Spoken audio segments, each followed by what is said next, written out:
So this is an example of how to do a practice log. As you can see, it can get a bit messy if you're doing it by hand. I find that the time that I spend writing actually does allow me to think, whereas if I had it typed out on a spreadsheet, it's easy to put a lot of information in and not think as hard. So this does seem to work pretty well.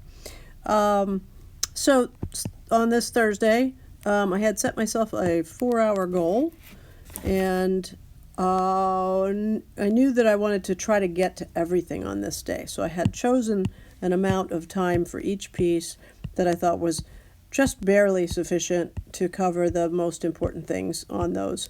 This wouldn't be the way I would do it every single day. I might have days where I decided that I really wanted to focus in on a particular movement or a particular piece. Of course, it varies depending on what you have coming up. Sometimes you might be doing a run-through for a concert that's coming.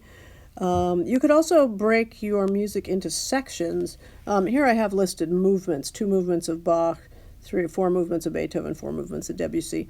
But you could break one movement into several parts, an exposition, development, recapitulation, or even break it by smaller sections and measure numbers.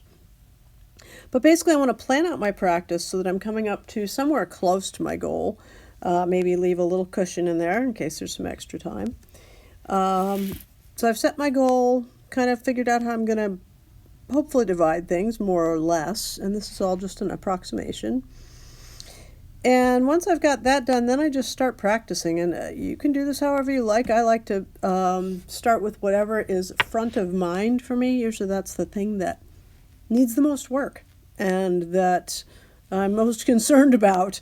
Sometimes I like to start with something a little easier. A lot of times I start with my etude, so you can do this in whatever order works for you. I do think it's good to mix it up and not always practice things in the same order. So as I'm practicing, I'm not sure actually which one I started with, but let's just say I started with this Bach here.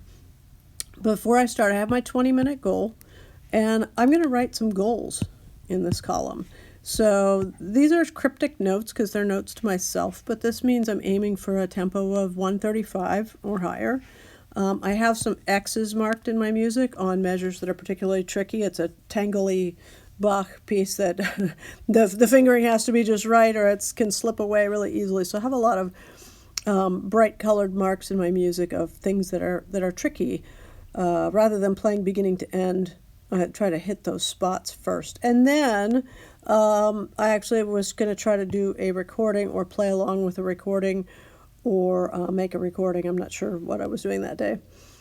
So then I practice. As it turns out, I ended up spending 25 minutes. It needed more than I had planned, and I didn't want to stop in the middle of things.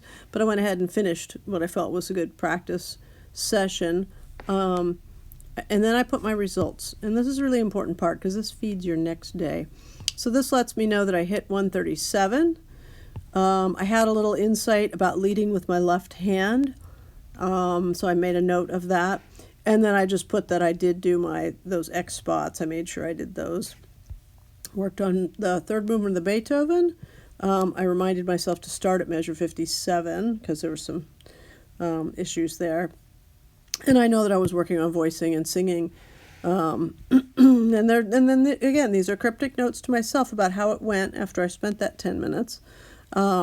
Fingering in measure 57 was an issue, so I know that I need to hit that again and review that, because when you change your fingering, of course, it is tricky to remember it the next day. And there's a melodic insight that I had in measure 117 that was a ornamented melody that really needs some work for voicing and shape. So you can see that not always will the numbers here match up with what I actually did, but this is my actual time over here. And you can set this up however you like. But you do want to record. Now, I don't keep track of the time that I'm writing, the time that I'm sipping coffee, the time that I'm thinking about what I'm going to do.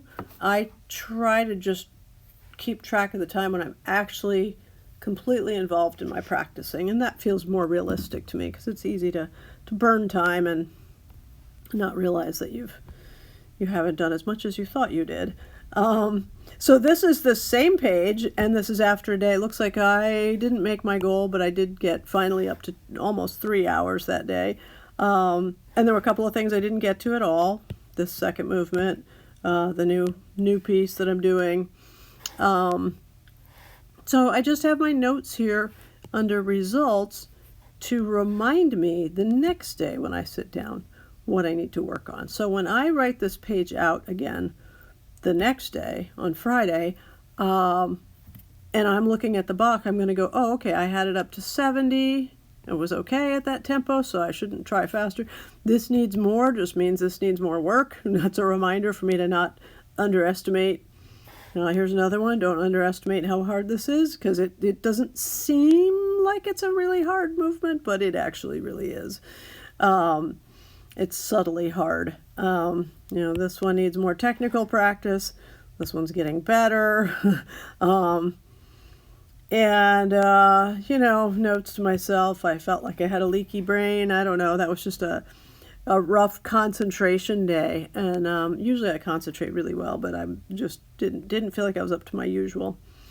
So that helps to feed then the next day as I'm going into this. So, and ultimately I like to keep track of my final goal, like how much time I spent. This is 2 hours and 55 minutes on this Saturday, 3 hours and 5. And then if I want to, I can have a weekly goal for myself that I've set. 20 hours a week is a really nice kind of round number that is good to aim for. If you're really got a lot going on, it's not going to be enough. And if you have to decide all those things for yourself.